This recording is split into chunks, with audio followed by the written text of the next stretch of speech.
Rajasthan high court ने विधायकों की खरीद फरोख्त से जुड़े ऑडियो टेप को लेकर एसीबी कोर्ट में आरोपी संजय जैन के खिलाफ चल रही कार्रवाई पर रोक लगा दी है। बड़ी खबर इस वक्त की।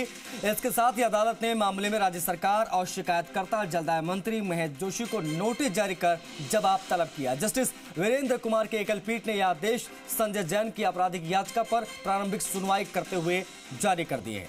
याचिका में अधिवक्ता विवेक राज बाजवा ने अदालत को बताया कि प्रकरण में एसीबी का कोई अपराध ही नहीं बनता है। मामले में पहले एसओजी में एफआईआर दर्ज कराई गई थी। याचिकाकर्ता की गिरफ्तारी के बाद एसओजी ने मामले में राजद्रोह का अपराध नहीं होने की बात कहकर प्रकरण को एसीबी में भेजने के लिए कहा था और अदालत में एफआईआर पेश कर दी गई थी। वहीं भ्रष्टाचार का अपराध नहीं बनने के बावजूद भी एसीबी ने उसके खिलाफ एसीबी कोर्ट में आरोप पत्र पेश कर दिया। ऐसे में एसीबी कोर्ट की कार्रवाई को रद्द कर दिया जाए, जिस पर सुनवाई करते हुए एकल पीठ ने एसीबी कोर्ट की कार्रवाई पर रोक लगाते हुए राज्य सरकार से जवाब तलब यहां पर किया है। हाईकोर्ट का यह आदेश की बड़ी खबर।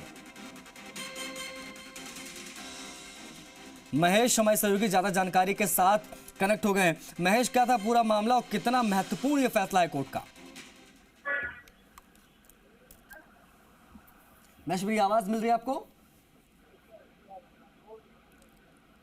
महेश तक हमारी आवाज नहीं पहुंच रही है। एक बार फिर से उनसे कनेक्ट होने की कोशिश करेंगे, लेकिन खबर एक बार फिर से मैं आपको बता दूं, सियासी संकट के दौरान फोन टैपिंग का ये पूरा केस है। हाईकोर्ट का एक अहम आदेश अब निकलकर सामने आया है। आपको बता दें कि एसीबी कोर्ट में जो कार्रवाई जारी है उस पर रोक लगा दी गई है।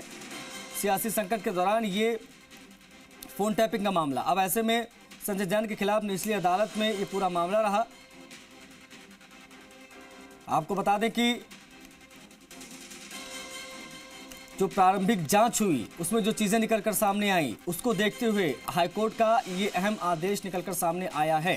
राजस्थान हाईकोर्ट ने विधायकों की खरीद फरोख्त से जुड़े ऑडियो टेप को लेकर एसीबी कोर्ट में आरोपी संजय जैन के खिलाफ चल रही कार्रवाई पर रोक यहां पर लगाई है। तो एसीबी कोर्ट में जो पूरा मामला चल रहा था उस पर रोक लगा दिया हाईकोर्ट ने। इसके साथ ही अदालत ने मामले में राज्य सरकार और शिकायतकर्ता जलदाय मंत्री महेश जोशी को नोटिस जारी कर उनसे जवाब तलब किया है। महेश पारिक हमारे सहयोगी इस पर ज्यादा जानकारी के साथ कनेक्ट हो गए हैं। महेश, कितना महत्वपूर्ण यह हाईकोर्ट का आदेश? के जो आरोपी थे जो इसमें संजय जैन, उनके खिलाफ एसीबी कोर्ट में ट्रायल चल रही थी, उस पर ही रोक लगा दी कोर्ट ने। हालांकि अंतरिम रोक लगाई, साथ ही साथ राज्य सरकार और जो शिकायत करता है जलदाय मंत्री महेश जोशी, उनको भी नोटिस जारी किए गए। तो अभी फिलहाल जो है अंतरिम रोक है।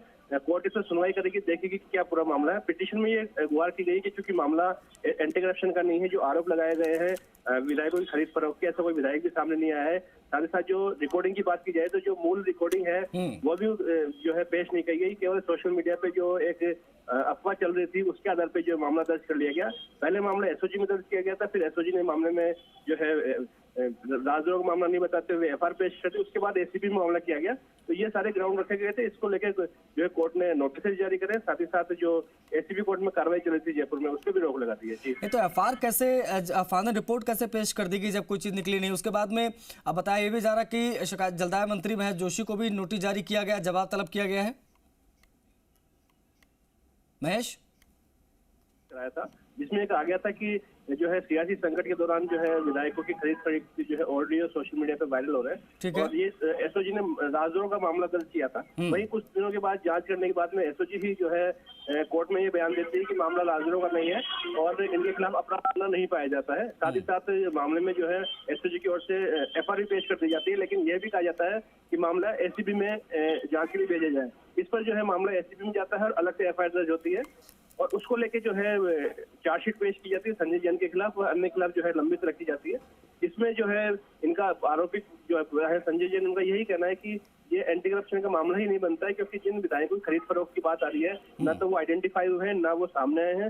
इसके अलावा जो रिकॉर्डिंग की बात की जा रही है वो भी मूल रिकॉर्डिंग जो है वो उसका आता पता नहीं, केवल सोशल मीडिया पे एक ऑडियो होता है और उसके आधार पर मामला दर्ज कर लिया जाता है। जी ठीक है महेश, शुक्रिया आपका।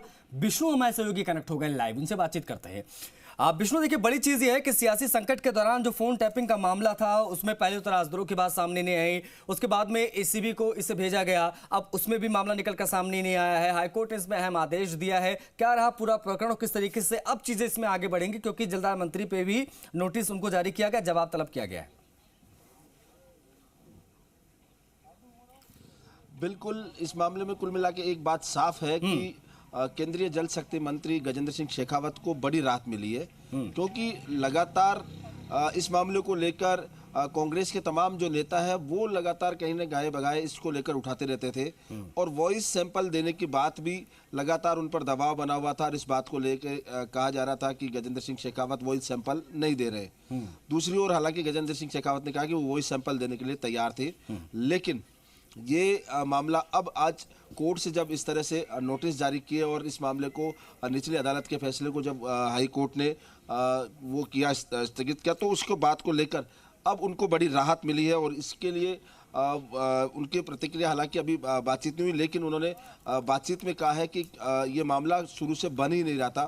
3 जनों पर इसमें एफआईआर दर्ज की गई थी, जो पूर्व विधायक थे सरदार शहर से भंवरलाल शर्मा और संजय जैन, और साथ में यहाँ गजेंद्र सिंह शेखावत पर कि उनके जो बातचीत का ऑडियो था उसके आधार पर ही ये केस दर्ज किया गया था। और अब इसको लेकर हाई कोर्ट ने इस पर रोक लगा दी और वहीं दूसरी ओर नोटिस जारी की है, तो ये कहीं ना कहीं गजेंद्र सिंह शेखावत को राहत की बात थी। साथ ही जो इस मामले के जो टेलीफोन टैपिंग के जो मामले हैं, उनके जो आरोप हैं, उन पर क्राइम ब्रांच में भी जांच चल रही है दिल्ली में। हालांकि अभी फिलहाल उसका भी कोई नहीं हुआ और जो इस शेखावत के जो ऑडियो वायरल हुआ है या वायरल बताकर जो मामला चल रहा था, उस पर भी वहाँ क्राइम ब्रांच में जांच चल रही है, हालांकि उसका भी नतीजा नहीं आया। दूसरी ओर यहाँ एसीबी में जांच कराई गई थी, उस पर हालांकि बाद में एफआईआर लगाने की बात कही गई थी, लेकिन वहाँ भी अभी कोई नतीजा नहीं निकल पाया।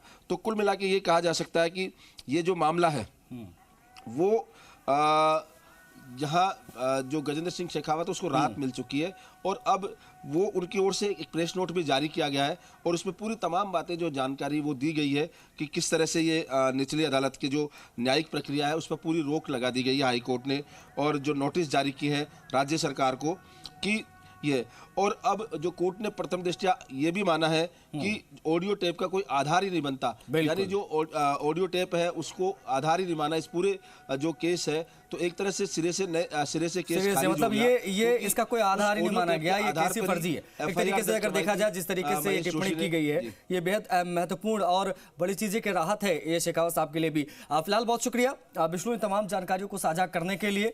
तो एक बड़ा फैसला हाईकोर्ट का निकलकर सामने आया, बढ़ेंगे आगे। देखिए, जापान की धरती पर उतरते